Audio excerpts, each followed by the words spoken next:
Right, we're in Ananda's kitchen here. And Ananda, what are we going to actually be doing today? Because it's your kitchen and I'm here to help you. Oh, fantastic. We are going to have a mixed mushroom stroganoff Yes. with some short grain brown rice, Mary Ann's rice, which is absolutely divine because it's got this lovely nutty taste to it. Yes. And then we are just going to have a chickpea and tomato and avocado pea and cabbage salad, which is very easy to make, and if I can make it, anybody else can make it. And where did you find these delicious recipes?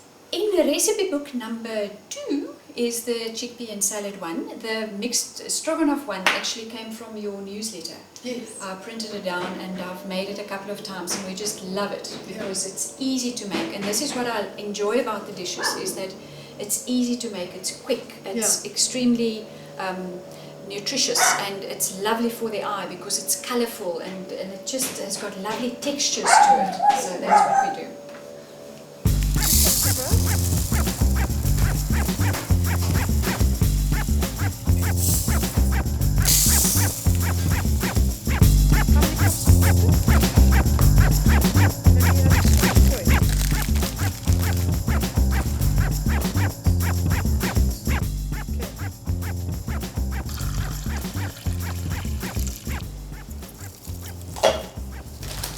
Like a teaspoon, eh? Yeah, perfect. High, eh? It's on high, yeah. Yeah, it's on 8. You know the story about how the salad actually came about? Did I ever tell it to you? No. No. We were, Mark decided one year that he wanted to do the desert run. Okay. And the desert run, I don't know if you have any idea, it's like 200 people meeting in the middle of the desert in Kuruman with cars and trucks and motorbikes and all manner of transport. Yes. And then doing a trip from Kuruman all the way to Windhoek Yes. and then Swakopmund in Namibia, Yes. and sleeping and camping along the way. Now there's like mechanics and doctors and lawyers and plumbers and just everybody mixed together, okay? Yeah. So now here we come, the health conscious nutters family from Joburg, the kids that have never camped in their lives. So it's the 3 of them, the 3 children, the 3 girls when they were younger, Mark, myself. Now I've got to make healthy food while we're here. Now, you know, we eat a lot of raw food and we've got to eat our raw before I cook, because that's how we do. We always have our raw food before I cook food so that our immune systems function properly. So now I'm thinking, how on earth am I going to take raw food into the desert, and where am I? I mean, you grew up in Namibia, you know that you just can't find vegetables there. So I thought, well, no, the vegetable that travels the best is a cabbage, because you can just keep taking the outer leaves off it, wrap it in a packet. And I took a box of really rock hard avos, and then just took a couple of avos. So I took a couple of cabbages, box of avos, tomatoes that weren't properly ripe yet, and as we went along, so the tomatoes ripened and the avos and the cabbage you could just keep using. And it was actually quite amazing. And I took olives, and our chickpeas were easy to transport in the tin. And I also had sun-dried tomatoes for when I ran out of fresh tomatoes. So because olive oil is easy. So this salad just developed. You know, the first night it was like cabbage and avo, and then it was cabbage, chickpeas and avo, and then it was fresh tomato when we had it, and then sun-dried tomatoes when we ran out, and then some olives got added. So in the recipe books, you may have noticed there's like 3 or 4 versions of this recipe, and that's how it actually started out. So I'm just sort of taking over your kitchen here. Please do. I like it really fine. I don't know how you like your cabbage slice. Some people like it really chunky. I like it really fine. I mean, it's entirely Either way the cook makes it. How do you normally do it? Depends on how I feel the day. Oh, if you're feeling chunky, you make a chunky salad. If you're feeling fine, you make a chunky salad. Exactly. Okay. It's like feeling like wearing red food and wearing red clothes. All right. These little baby cabbages are actually the nicest ones to use. I prefer them. They're just so much more tender and sweet than the big cabbage. Don't you find that? I do. I love the small ones, especially being a family of only 2. Yes. It makes it so much easier for me than buying a huge cabbage and chopping it up and keeping it in the fridge. And of course, Ananda's got these wonderful Fury knives. Do you know that mine got stolen?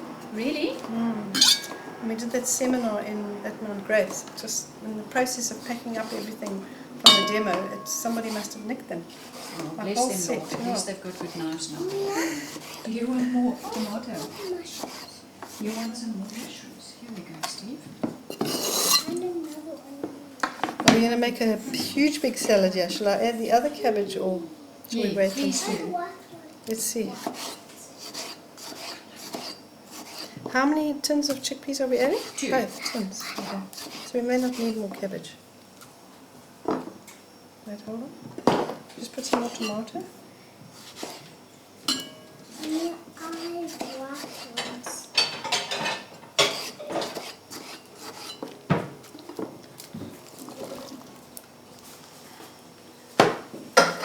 Two. And avocado. You're beautiful avos. Avos are always so beautiful in winter, aren't they? I know.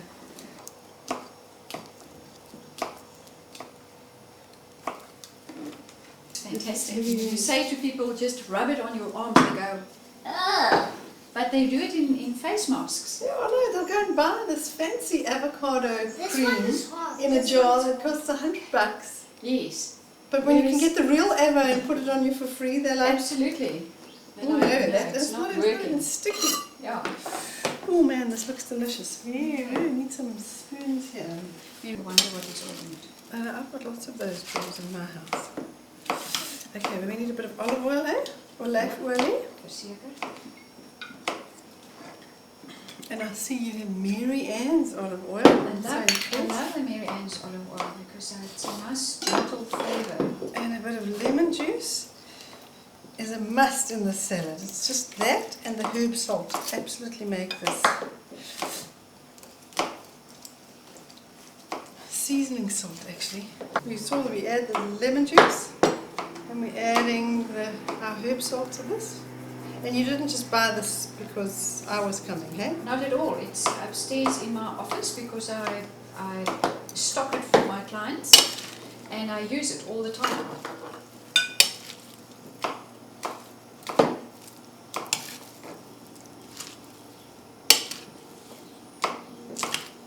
Oh man. Now, an optional extra if you want to. Are you guys olive I lovers? love olives. We're going to put some olives into this as well.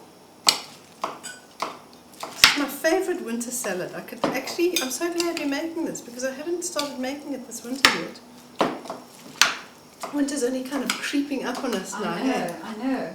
And I mean, I know that like most winters we'll go through winter just eating this every single day.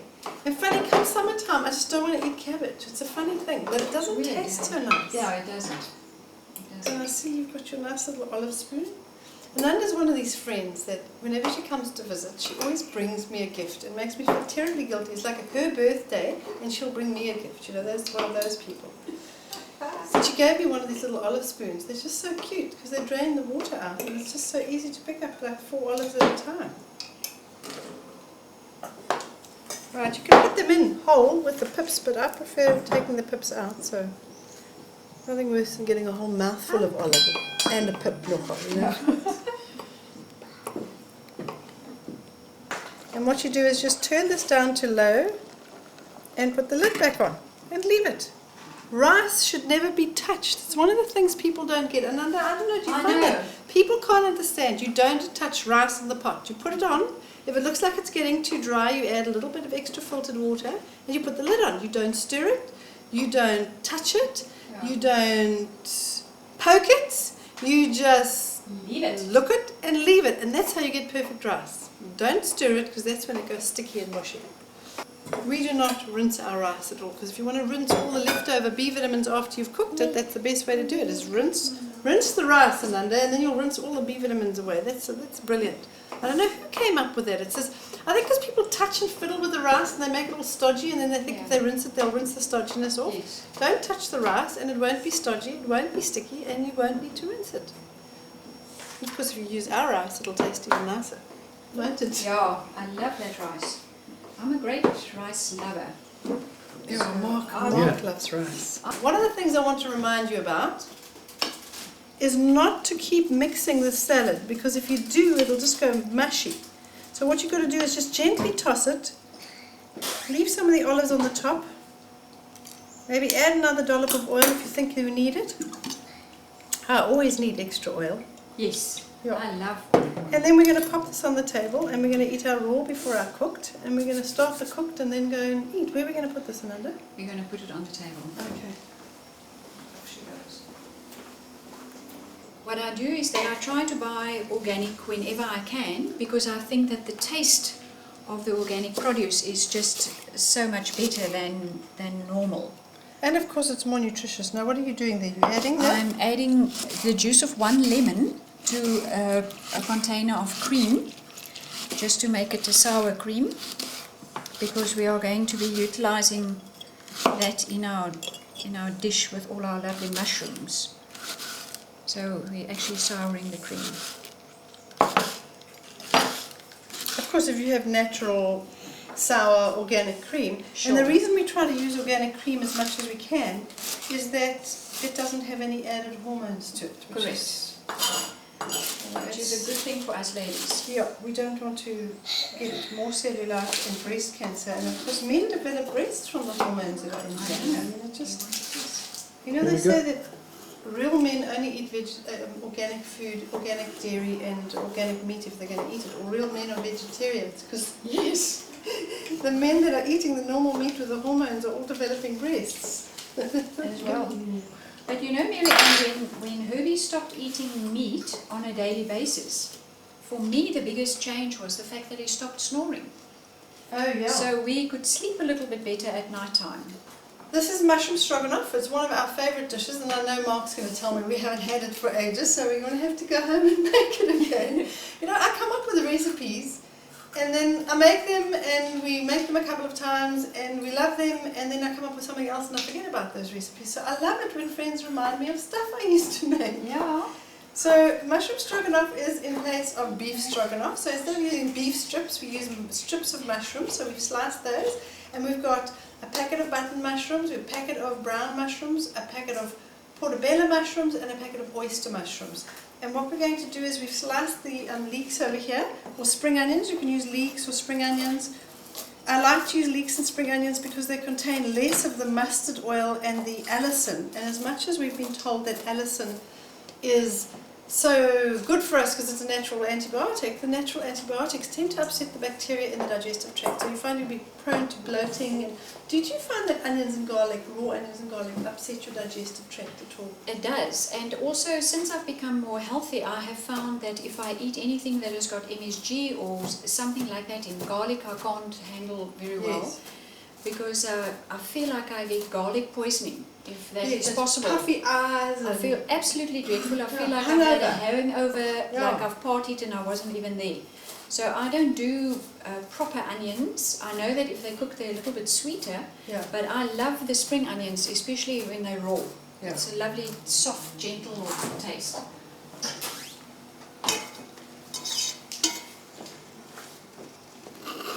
I'm going to add that to a pot. You can see I don't add any oil. This is what we call dry stir frying. We just add the leeks or the spring onions to the pot, and then we just need to let that simmer gently. This plate's not quite hot yet, but it's getting there. And all you need to do to make sure that it doesn't burn is to make sure that you just keep stirring it like that. It's not that complicated. You can, did you find it all that the first time you read about this dry stir fry, did you panic or did you think that I can do that? I actually didn't think that it was hectic because I'm very adventurous in the kitchen. Yeah. You know, Herbie says I'm wonderful, so we always wonder what the dishes are going to taste like when I'm done with it. But I love dry stir frying because it's just so easy, you know. Because if you put oil, you don't know whether you're putting too much oil or too little oil or what is going on. So yeah, dry stir is great. And we are adding quite a lot of cream. This is a very rich dish. It's one of the reasons why I don't make it every day. But you could definitely have one dish a week with cream in it. And it wouldn't be a problem, especially if it's organic. So we're going to dry stir fry that. We're going to add some red peppers. We're going to add the mushrooms. And then we're going to add some seasoning salt, because the seasoning salt is the one that brings out the flavor of the mushrooms. This is our kitchen salt. And we've got it in an organic version as well. Oops, now I've got olives under my nails. We've got the seasoning salt that we're going to add to that. I just need to brown this just a little bit more.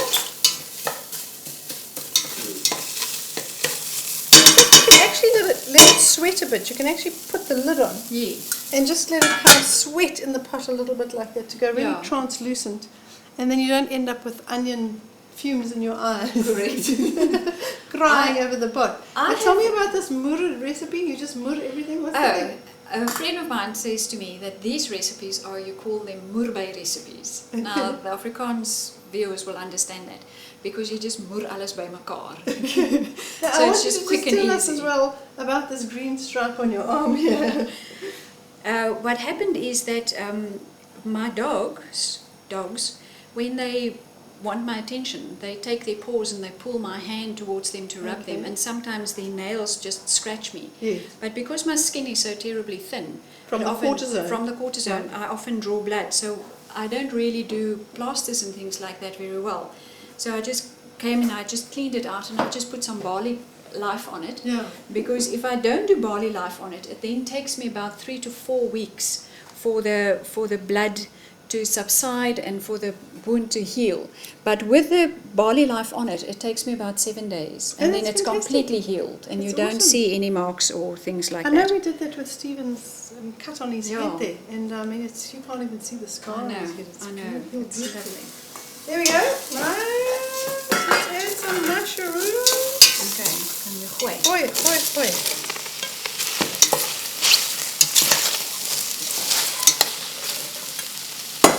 Oh, bring them all in. All of them. Do you want the peppers? I'll put peppers in just last. And then we need quite a bit of the seasoning salt because the seasoning salt has got nutmeg in it, and there's something about nutmeg that just lifts the flavour of mushrooms. It's the most amazing thing. Now don't stir this too much because you'll end up breaking the mushrooms, so this is where we put the lid on as well. Oh, we can add the red peppers here as well. And you can add more or less red peppers, it depends on how much you actually like them. And it looks like this mountain of mushrooms, but it just I know, it all just shrinks down. shrinks down. Yeah. Alright, we'll just pop that and adjust the seasoning. There we go. Perfect. Can I quickly go and see the table?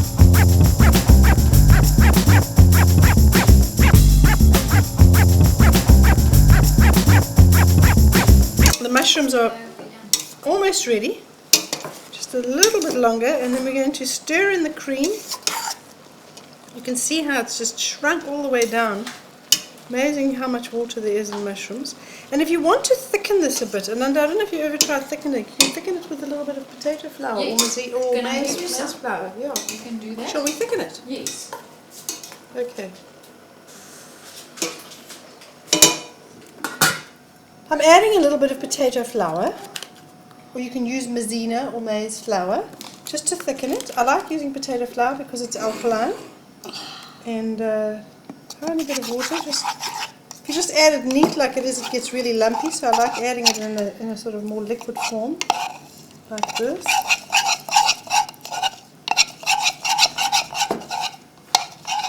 Okay.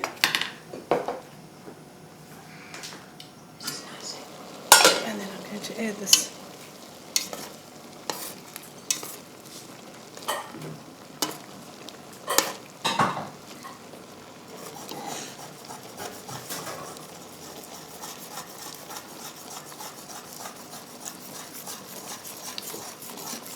Just you can see that thickens all that watery stuff really nicely.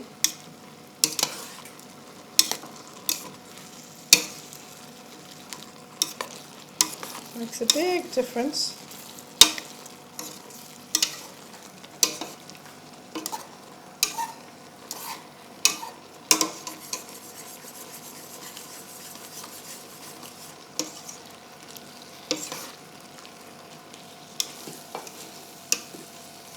And then you literally turn the stove off, and once you've turned it off, you're going to add the cream. You don't want the cream to boil. It's a lot more difficult to digest cream once it's boiled, and so I like to add it you just literally turn the stove off and add the cream, and it kind of gets absorbed also by, you can see this is the one with the lemon juice, so it's got a little bit sort of tanginess to it. And I think we're going to add a bit more seasoning salt to this.